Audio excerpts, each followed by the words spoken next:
베드로전서 1장 3절부터 9절까지 돌아가면서 한 절씩 읽겠습니다. 우리 주 예수 그리스도의 아버지 하나님을 찬송하리로다. 그의 많으신 긍휼대로 예수 그리스도를 죽은 자 가운데서 부활하게 하심으로 말미암아 우리를 거듭나게 하사 산 소망이 있게 하시며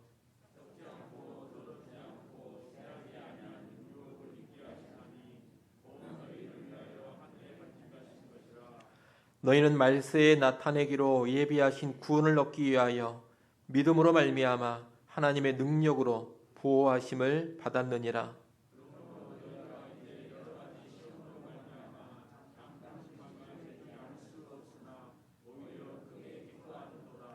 너희 믿음의 확실함은 불로 연단하여도 없어질 금보다 더 귀하여 예수 그리스도께서 나타나실 때에 칭찬과 영광과 존귀를 얻게 할 것이니라.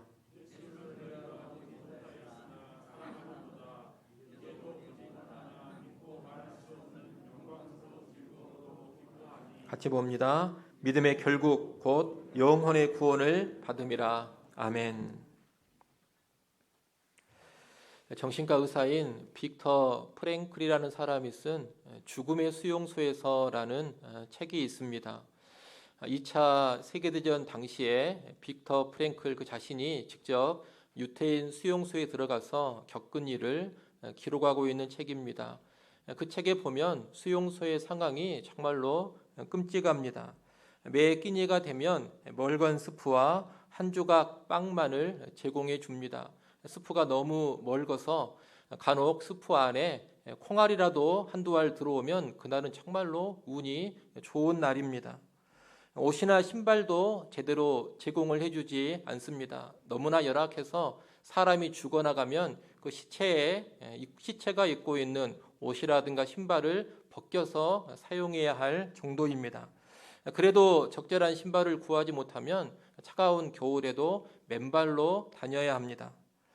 관리자들은 욕설을 하고 채찍질을 합니다. 수용자들에 대한 구타가 일상적입니다. 그러면서도 이 수용자들은 선로 가설이라든가 벌목 같은 아주 힘겨운 노동을 해야 했습니다. 이런 힘든 여건 속에서 매일 십수명의 사람들이 죽어나갑니다. 거기다가 또 이 수용자들은 언제 가스실로 끌려가서 죽을지 모릅니다. 관리자들이 수용자들을 모아놓고 오른편 왼편으로 그 수용자들을 나눕니다. 그리고서는 한쪽 편을 어디론가 보내면 그걸로 끝인 겁니다. 그들은 가스실로 가서 죽는 겁니다. 이렇게 수용소에서의 삶은 하루하루가 고통스러울 뿐만이 아니라 삶과 죽음도 불확실합니다. 언제 어떻게 죽을지를 모르는 겁니다. 이런 상황 속에서 수용자들은 무기력해지고 자포자기하면서 삶을 살아가게 됩니다. 될 대로 되라 이런 식으로 살아간다는 겁니다. 또한 힘든 여건 속에서 모든 감정이 둔해져 버리고 순간의 생존에만 집착하는 동물적인 삶을 살아갑니다. 옆에서 사람이 죽어도 무덤덤합니다. 사람이 죽었는데도 조금도 슬퍼하거나 안타까워하지 않습니다. 오히려 저 죽은 사람의 옷이나 신발을 어떻게 차지할 수 있을까 이런 생각을 합니다. 옆에서 발이 퉁퉁 부어서 신발을 못 신고 한겨울에 맨발로 일하러 나가야 한다면서 펑펑 울고 있는 사람이 있는데 그 펑펑 울고 있는 사람이 자기 옆에 있음에도 불구하고 아랑곳하지 않고 자기에게 배급된 빵을 맛있게 먹습니다. 아주 황폐한 수용소의 상황이라는 겁니다. 그런데 그렇게 황폐한 수용소 안에서도 정신을 강화시키며 인간다움을 유지하고 꿋꿋하게 살아가는 사람들이 있었습니다.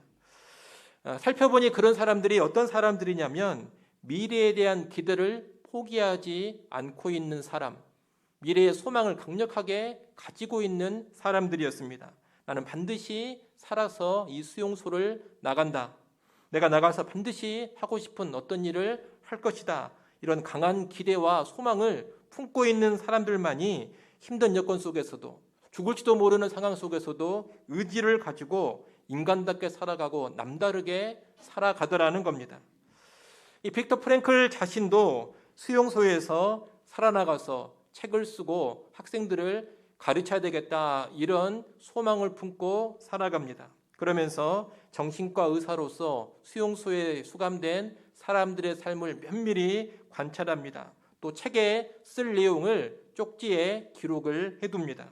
처참한 수용소 안에서 소망을 가지고 나름 의미 있게 하루하루를 보낸 겁니다.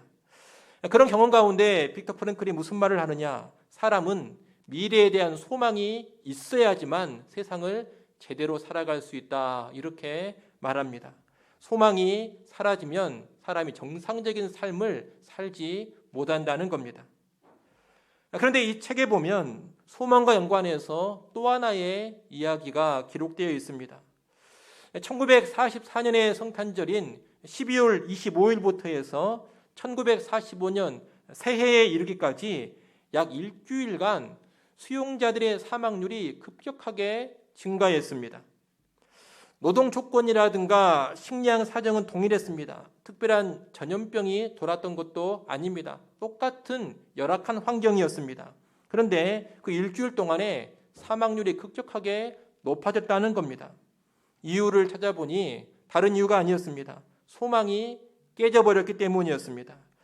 그때 대부분의 수감자들은 이번 1944년 성탄절에는 전쟁이 끝나고 집에 갈 수 있으리라 다들 그런 막연한 기대, 막연한 희망을 품고 있었습니다. 그런데 12월 25일 성탄절이 되어도 아무런 일이 일어나지 않았습니다.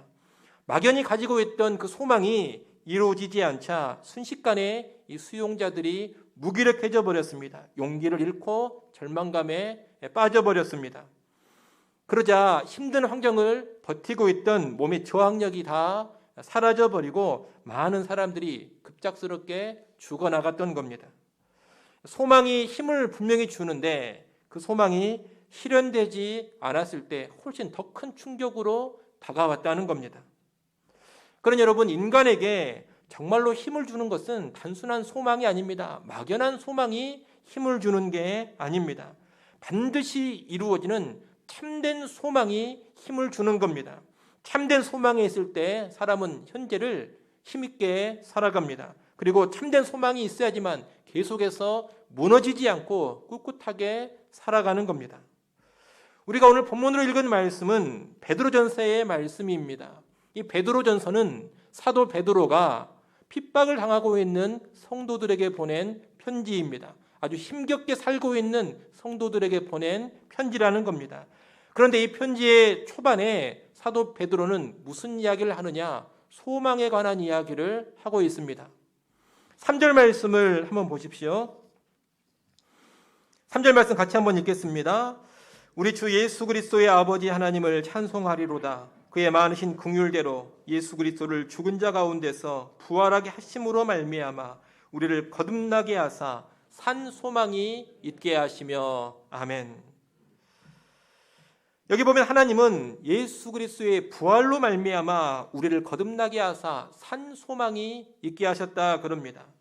그리스도의 부활로 거듭나게 하셨다, 이 말은 부활의 생명으로 우리를 다시 살리셨다는 뜻입니다.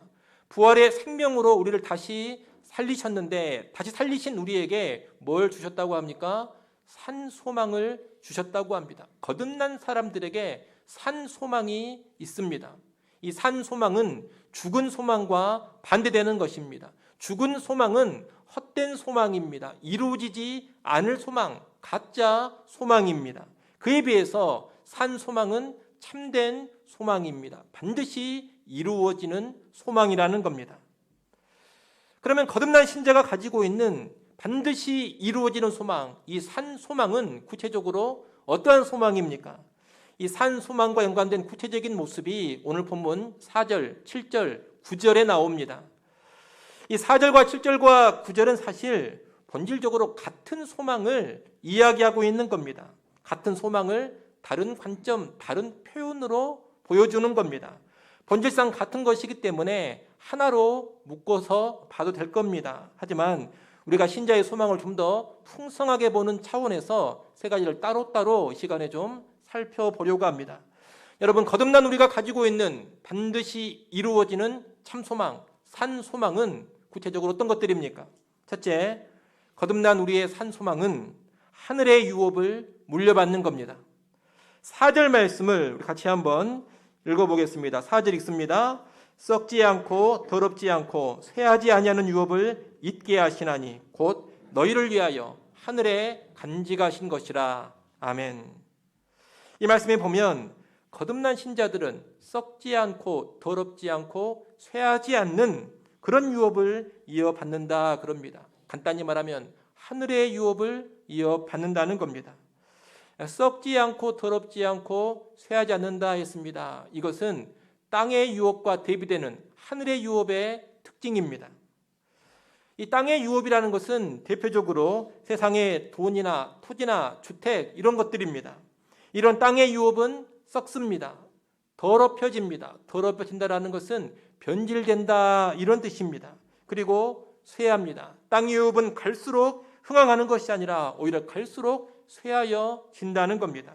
다시 말해 영원 불변하지 않고 갈수록 붕괴되어 가는 것, 이것이 땅의 유업입니다. 여러분, 이 땅의 재물이나 토지나 주택 같은 것들을 보십시오. 쌓아둔 재물이 든든해 보이지만 순식간에 날아가 버릴 수 있는 것이 이 땅의 재물입니다. 강도를 당하고 사기를 당해서 잃어버립니다. 투자를 했다가 다 날려버리기도 합니다. 여러분, 3대를 넘어가는 부자가 거의 없습니다. 대부분 3대 안에 망합니다. 비옥한 땅이 황폐해지기도 하고 값비싼 땅이 헐값이 되기도 합니다. 좋은 집이나 건물도 시간이 지나면 어떻게 됩니까? 다 낡아지고 쇠락해집니다. 가치가 하락합니다. 무엇보다도 이 땅의 유업은 그 어느 것 하나 죽은 후에 누릴 수가 없는 것들입니다. 그리고 세상 끝날이 되면 다 불타 없어질 것들입니다. 그러나 하늘의 유업은 썩거나 변질되거나 쇠락하지 않습니다. 하늘의 유업은 모든 위험으로부터 안전합니다. 조금도 손상되지 않고 그 어떤 것에도 빼앗기지 않습니다. 영원토록 누리는 유업입니다. 그런데 우리가 그런 하늘의 유업을 물려받는다는 겁니다. 하나님 아버지께서 우리에게 하늘의 유업을 주십니다. 내가 장차 영광스럽고도 영원한 하늘의 유업을 물려받게 된다. 여러분, 이것이 거듭난 신자들의 소망입니다. 이 하늘의 유업에 대한 소망, 하늘 소망이 있으면 땅의 유업에 인생을 걸지 않습니다. 이 땅에다가 자꾸 무엇을 쌓아가고 땅에서 무언가 더 누리는 것에 자기 인생을 걸지 않는다는 겁니다. 하늘의 소망이 있으면 오히려 영원한 유업을 위해서 이 땅의 것들을 투자해 갑니다. 여러분, 언제나 미래의 소망을 위해서 현재를 희생하고 투자하는 것, 이것이 지혜입니다. 이 세상의 삶만 보더라도 그렇습니다. 공부를 한번 생각해 보십시오. 누가 지혜로운 학생입니까? 지혜로운 학생은 미래에 더 나은 삶을 위해서 지금 놀고 싶은 것을 참고 자고 싶은 것을 참습니다. 또 시간을 잘 관리하면서 방황하지 않습니다. 더 나은 미래를 소망하면서 현재를 희생하고 투자해 갑니다. 그러면 그 학생은 더 나은 미래를 보장받는 겁니다. 공부만 그렇습니까? 재정 관리도 똑같습니다. 지금 이 순간에 먹고 마시고 즐기는데 돈을 다 써버릴 수 있습니다. 하지만 그런 욕구를 참고 미래를 위해서 모으고 저축하고 투자하면 그 사람이 지혜로운 사람인 겁니다. 아무런 미래의 소망 없이 그저 현재밖에 모르면서 지금 다 써버리자, 지금 다 먹고 마시고 즐기자, 바로 오늘 모든 것을 누리자, 이렇게 살아가면 바보라는 겁니다. 지극히 어리석은 겁니다. 그런 사람의 미래는 절대로 밝지 않습니다. 그들은 나중에 후회할 짓을 하고 있는 겁니다. 여러분, 이렇게 7, 80년밖에 살지 못하는 인생이지만 이 짧은 인생도 미래의 소망을 품고 현재를 희생하고 투자하는 것이 지혜입니다. 그렇게 살아가는 사람이 지혜자입니다. 그런데 성경은 더 멀리 보는 지혜를 우리에게 말하고 있습니다.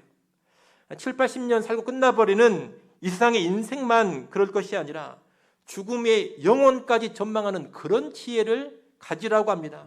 성경이 뭘 말합니까? 죽고 끝나는 것이 아니다. 죽고 나서 영원한 세계가 있다. 영원한 하늘나라의 영광과 유업이 있다. 그 하늘의 영광을 사모하면서 이 땅을 살아가라. 하늘의 유업을 소망하면서 이 땅을 살아가라고 합니다. 이 말인즉슨 다른 이야기가 아닙니다. 이 땅에다가 모든 것을 다 걸고 살지 말라는 겁니다. 영원한 유업을 위해서 이 땅의 삶을 희생할 줄 알고 투자할 줄 알라는 겁니다. 그것이 진정한 지혜라는 겁니다. 성경에 있는 수많은 믿음의 사람들은 다 이런 미래의 소망, 특별히 하늘의 소망 가운데 이 땅의 삶을 살아갔던 사람들입니다. 하늘의 유업을 소망하면서 이 땅의 삶을 희생하고 투자하면서 살았던 사람들이 성경의 인물들입니다. 대표적으로 우리는 모세를 생각해 볼 수가 있습니다. 히브리서 11장에 보면 모세의 이야기가 나오는데 이 모세는 상주심을 바라봤다, 그렇게 표현을 하고 있습니다. 상주심을 바라봤다 이 말은 하늘의 상을 소망했다 이 말입니다. 그는 하늘의 상을 소망하면서 이 땅을 살아갔습니다. 그러면 구체적으로 하늘의 상을 소망했던 모세가 어떤 삶을 살았습니까? 히브리서 11장 24절로 26절에 보면 그 모세의 삶이 잘 나옵니다. 히브리서 11장 24절부터 26절까지 우리 같이 한번 읽어보겠습니다. 함께 읽습니다. 믿음으로 모세는 장성하여 바로의 공주의 아들이라 칭함받기를 거절하고 도리어 하나님의 백성과 함께 고난받기를 잠시 죄악의 낙을 누리는 것보다 더 좋아하고 그리스도를 위하여 받는 수모를 애굽의 모든 보화보다 더 큰 예물로 여겼으니 이는 상주심을 바라봄이라. 아멘. 모세는 바로의 공주의 아들이라 칭함받기를 거절했습니다. 왕자로 살기를 거부했다는 겁니다. 그리스도를 위하여 받는 능욕을 애굽의 모든 보화보다 더 귀하게 여겼습니다. 죄악의 낙을 누리는 것보다 하나님의 백성과 함께 고난받기를 원했습니다. 이 땅의 명예와 권력, 재물과 제약된 쾌락을 거절하고 다 내려놨다는 겁니다. 한마디로 이 모세는 땅에서 누릴 수 있는 것들을 포기하며 살았습니다. 여러분, 이렇게 살았던 모세가 어리석습니까? 모세가 불쌍하게 살았던 사람입니까? 바보같이 살았습니까? 그렇지가 않습니다. 오히려 그는 영원한 상, 하늘의 상을 기대했던 진정한 지혜자입니다. 또한 영원한 상을 받아 누리는 지극히 복된 사람입니다. 여러분, 미래의 소망, 하늘의 소망을 품고 이 땅을 살아갈 줄 알아야 됩니다. 그래야지만 지혜자요, 그래야지만 정말로 복된 사람이 되는 겁니다. 아마 여기 계신 여러분 대다수는 짧은 인생 전망하면서 그래도 나름 미래의 소망을 가지고 뭔가 준비하며 살 겁니다. 또 뭔가 투자하며 살 겁니다. 하다못해 적금이라도 들고 청약이라도 들지 않습니까? 나름 은퇴 준비도 하고 노후 준비도 하지 않습니까? 잘하는 사람도 있고 못하는 사람도 있고 크게 하는 사람도 있고 적게 하는 사람도 있겠지만 다들 그래도 나름 인생을 전망하면서 뭔가 준비하고 현재를 미래를 위해 희생하고 투자할 줄 알더라는 겁니다. 그런데 여러분, 이 세상의 인생만 그렇게 전망하지 마시고 영원한 세계를 전망하는 지혜를 가지셔야 됩니다. 하늘의 소망을 품고서 영원한 소망 가운데 현재를 희생하고 투자할 줄 아는 그런 지혜도 반드시 가지고 있어야 한다는 겁니다. 모세처럼 하늘의 유업을 위해서 세상에서 누릴 수 있는 것들을 좀 내려놔도 괜찮습니다. 하나님을 섬기기 위해서 내가 무언가 좀 더 포기해도 괜찮습니다. 그리스도를 위해서 내가 좀 더 낮은 자리로 가서 섬겨도 괜찮습니다. 주의 백성들을 위해서 좀 더 수고하고 고생하고 희생해도 괜찮습니다.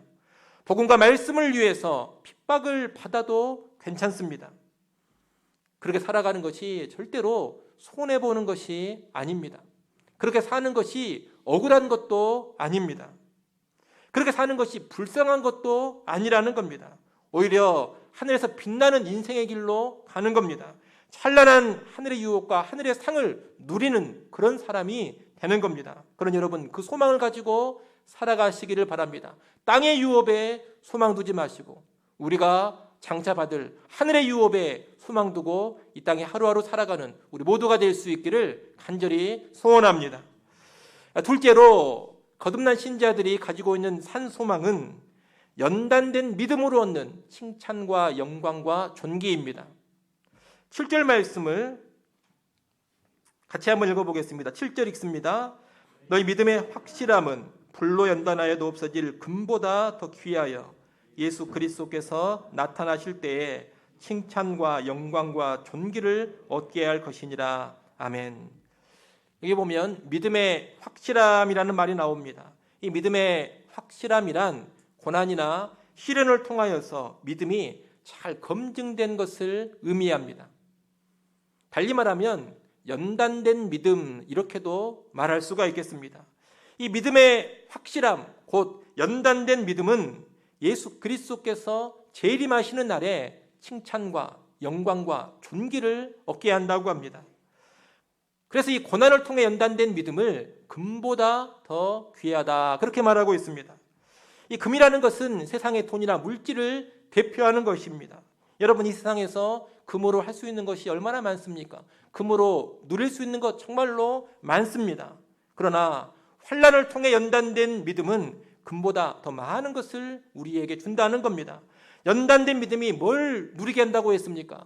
연단된 믿음은 예수 그리스도께서 나타나실 때, 재림하실 때에 칭찬과 영광과 존귀를 누리게 한다 했습니다. 연단된 믿음은 금보다 더 큰 영광을 가져다 줍니다. 연단된 믿음은 세상에 금이 줄 수 있는 것보다 더 놀라운 존귀를 누리게 해줍니다. 금이 많다고 해서 여러분 주께서 칭찬하시지 않습니다. 엄청나게 많은 금 쌓아놨다고 주께서 칭찬하시겠습니까? 하지만 연단된 믿음을 가지고 있으면 주께서 칭찬하십니다. 잘했다고 하십니다. 이렇게 연단된 믿음은 금이 줄 수 없는 것을 줍니다. 금이 주는 것보다 더 크고 더 많은 것을 줍니다. 그래서 연단된 믿음은 금보다 더 귀한 겁니다. 그러니 여러분, 이 땅을 살아가실 때 금을 택하지 마시고 믿음을 택하십시오. 오늘날 거듭난 신자라고 하면서도 믿음을 버리고 금을 택하는 사람들이 얼마나 많습니까? 소망이 없기 때문에 그러는 겁니다.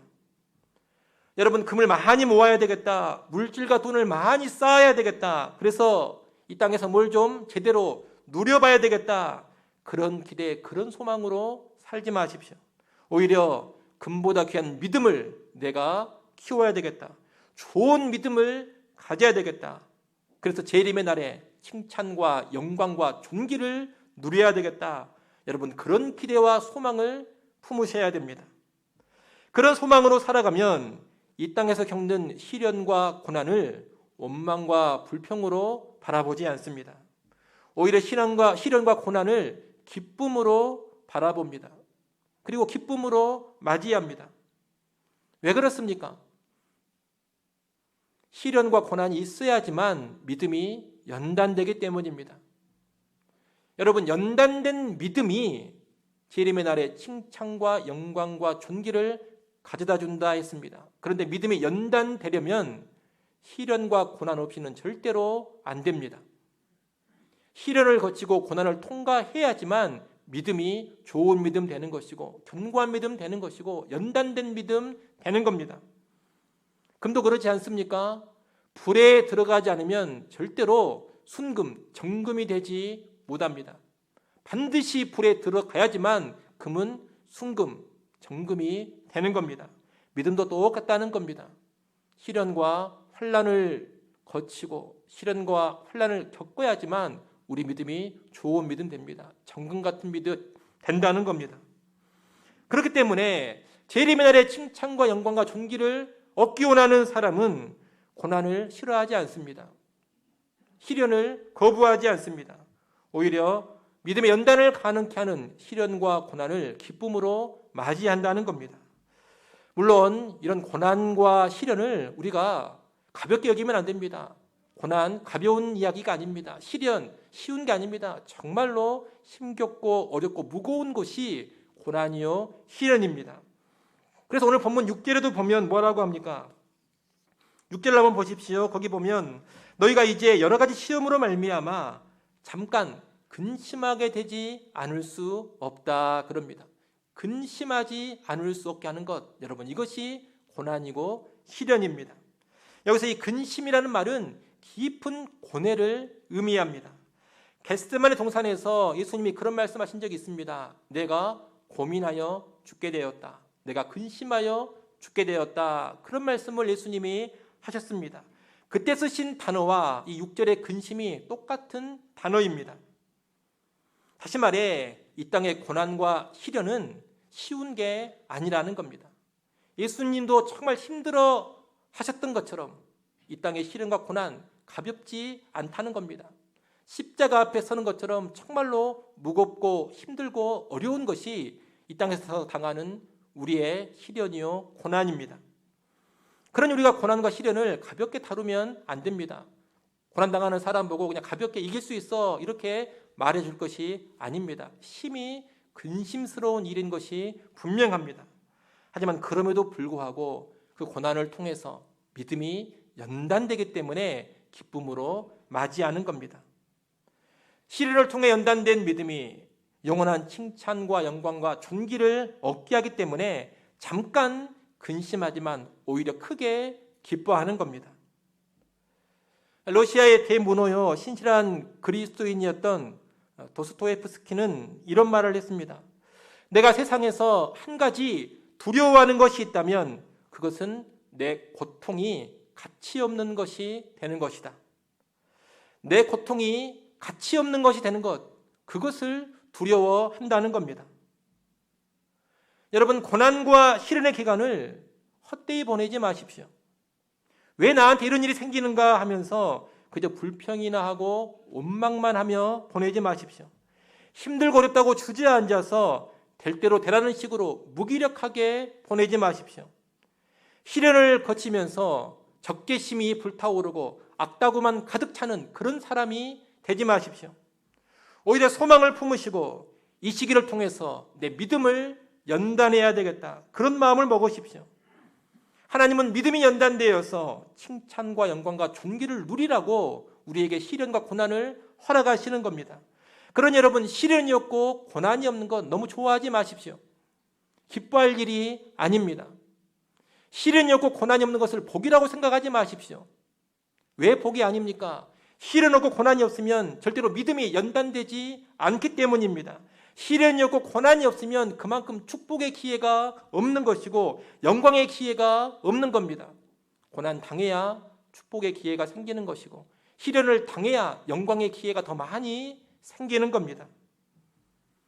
여러분, 고난이 믿음의 연단을 가능케 하고 그 믿음의 연단을 통해서 칭찬과 영광과 존귀를 받아 누린다. 이 사실을 절대로 망각하지 않기를 바랍니다. 영광의 소망 가운데 고난을 여러분 기쁨으로 맞이하시고 시련을 기꺼이 받아들이십시오. 사실 이 고난과 시련이라는 것은 우리가 환영하든 꺼려하든 반드시 오게 돼 있습니다.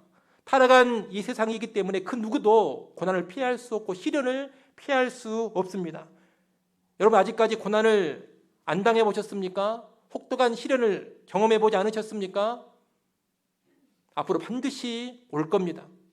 겪지 않을 수 없습니다. 반드시 힘든 고난과 시련은 우리를 찾아옵니다. 이왕 오는 고난, 반드시 찾아오는 시련, 여러분 기쁨으로 맞이하시고 믿음을 연단하는 기회로 삼으시기를 바랍니다. 고난을 거치면서 칭찬과 영광과 존귀를 얻을 그런 소망을 품으십시오. 그 소망으로 고난을 기쁨으로 맞이하시고 신령한 즐거움으로 시련의 때를 이겨나가는 우리 모두가 될 수 있기를 소원합니다.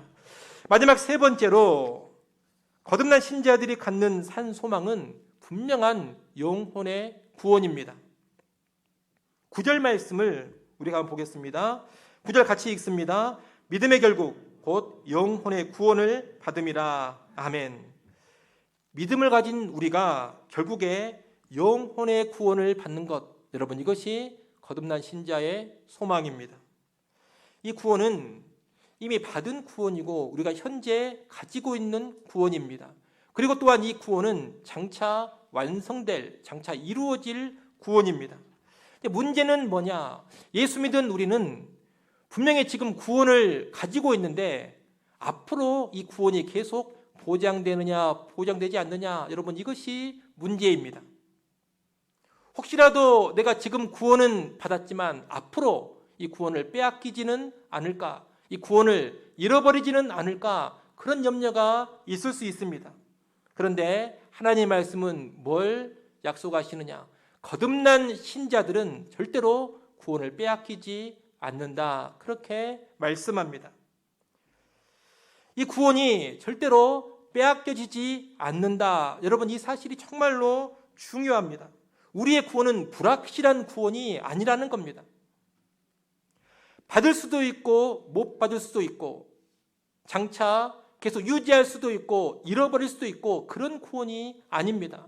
여러분 불확실한 구원이라면 절대로 참된 소망, 산 소망이 되지 못합니다. 확실한 구원이기 때문에 산 소망이 되는 겁니다. 이 확실한 구원은 우리의 탁월함, 우리의 위대함에서 나오는 것이 아닙니다. 이 확실한 구원은 우리 때문이 아니라 하나님으로 인한 겁니다. 5절 말씀을 한번 보십시오. 5절 말씀 여러분이 읽습니다.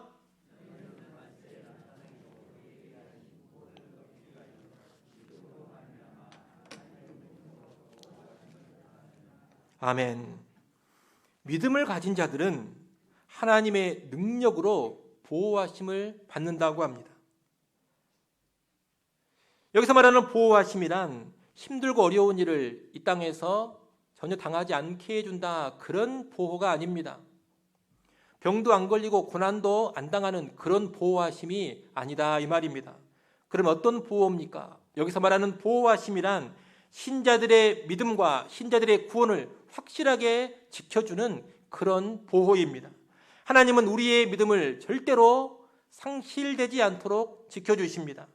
그 어떤 환난과 핍박이 온다 하더라도 거듭난 신자들은 그 믿음이 절대로 잃어버린 바 되지 아니하도록 견고하게 지켜주신다는 겁니다. 하나님은 거듭난 우리의 구원을 확실하게 보장해 주십니다. 마지막 때에 주기로 예비하신 그 구원을 반드시 받아 누리게 하십니다. 전능하신 하나님께서 그분의 능력으로 내 믿음을 보존해 주시고 내 구원을 보장해 주시는 겁니다. 여러분, 내가 아닌 하나님이 나의 믿음도 지켜주시고 내가 아닌 하나님이 나의 구원을 보장해 주신다. 이것은 정말로 중요한 진리입니다. 이 진리를 제대로 할 때 우리는 모든 상황 속에서 평안을 누릴 수가 있습니다. 그리고 담대함을 가질 수가 있습니다. 만약 구원이 내게 달려있다면 얼마나 불안하고 초조하겠습니까? 내가 죽는 순간에도 내 구원이 불분명하다면 어떻게 평안을 누릴 수가 있겠습니까? 내가 지금 죽어서 천국 갈지 지옥 갈지를 모르는데 어떻게 평안하게 눈을 감습니까? 그러나 구원이 하나님께 달려 있습니다. 하나님은 거듭난 우리의 구원을 반드시 보장해 주십니다. 내가 예수를 참된 믿음으로 믿고 있다면 나의 구원은 확실합니다. 오늘 밤에 죽어도 나는 천국에 들어갑니다. 바로 이 순간 내가 죽는다 하더라도 나는 하나님의 품 안에서 눈을 뜨게 될 것입니다. 우리에게는 바로 그런 소망이 있다는 겁니다. 그 소망이 있으니 이 땅에서 무슨 일을 만나든지 어떤 상황에 떨어지든지 간에 두려워할 것이 없습니다. 여러분, 이 세상 살아가면서 최악의 상황이 뭡니까? 죽는 것이 최악의 상황입니다. 그런데 우리는 죽어도 천국이요, 죽어도 영광이니 두려워할 것이 없고 무서워할 것이 없다는 겁니다. 총알이 빗발치는 전쟁터에 나가서도 우리는 평안합니다. 위태로운 수술실에 들어갈 때도 우리는 평안합니다. 불치병에 걸려도 평안합니다. 암이 사기 말기로 검진이 돼도 우리는 평안합니다. 왜 평안합니까? 확실한 영혼의 구원이 보장되어 있기에 평안한 겁니다. 그 소망이 있기에 죽으면 죽으리라, 이런 마음으로 살아가는 겁니다. 여러분, 이 베드로전서의 수신자들은 혹독한 핍박 가운데 있었습니다. 하지만 이들은 무서운 환난과 핍박, 나아가 순교의 상황을 두려워하지 않습니다. 확실한 구원의 소망이 있으니 핍박의 상황에서도 예수를 사랑하면서 살아갑니다.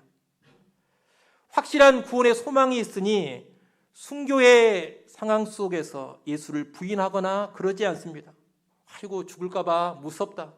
예수를 안 믿겠다, 그러지 않는다는 겁니다. 환난 핍박 가운데서도 예수를 사랑합니다. 목에 칼이 들어와도 예수 믿는 믿음을 버리지 않습니다. 환난과 핍박 중에서도 오히려 크게 기뻐하고 즐거워합니다. 이것을 8절에서 말하고 있습니다. 8절을 보십시오. 예수를 너희가 보지 못하였으나 사랑하는도다. 이제도 보지 못하나 믿고 말할 수 없는 영광스러운 즐거움으로 기뻐하니. 여러분, 왜 이들이 환난 핍박 속에서도 이렇게 살아갑니까?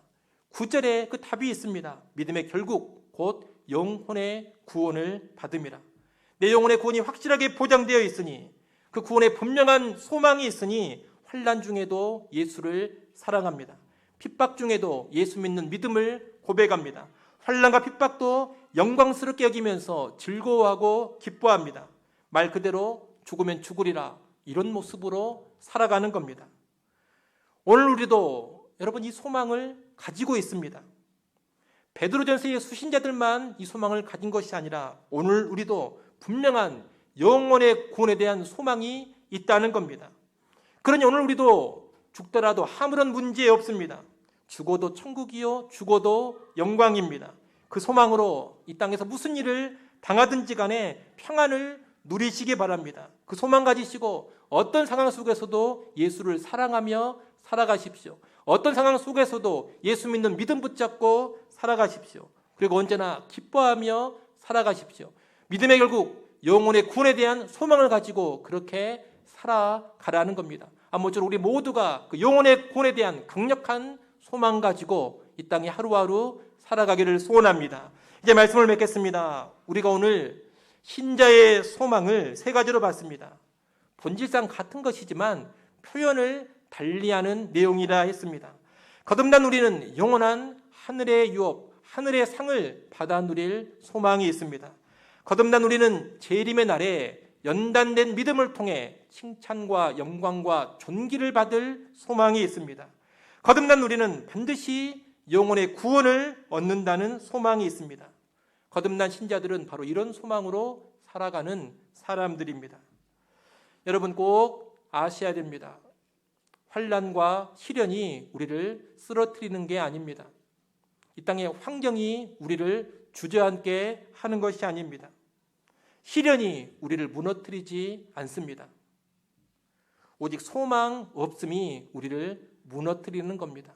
소망 없음이 우리를 무기력하게 만들고 소망 없음이 우리를 주저앉게 만드는 겁니다. 히브리서 6장 19절에 보면 소망은 영혼의 닻이다, 그렇게 말씀합니다. 우리 영혼의 닻이 되는 것, 그것이 소망입니다. 거센 풍파가 불어닥친다 하더라도 배를 든든하게 잡아주는 것, 여러분 그것이 닷 아닙니까? 그와 마찬가지로 우리에게 소망이 든든하면 우리는 흔들리지 않는다는 겁니다.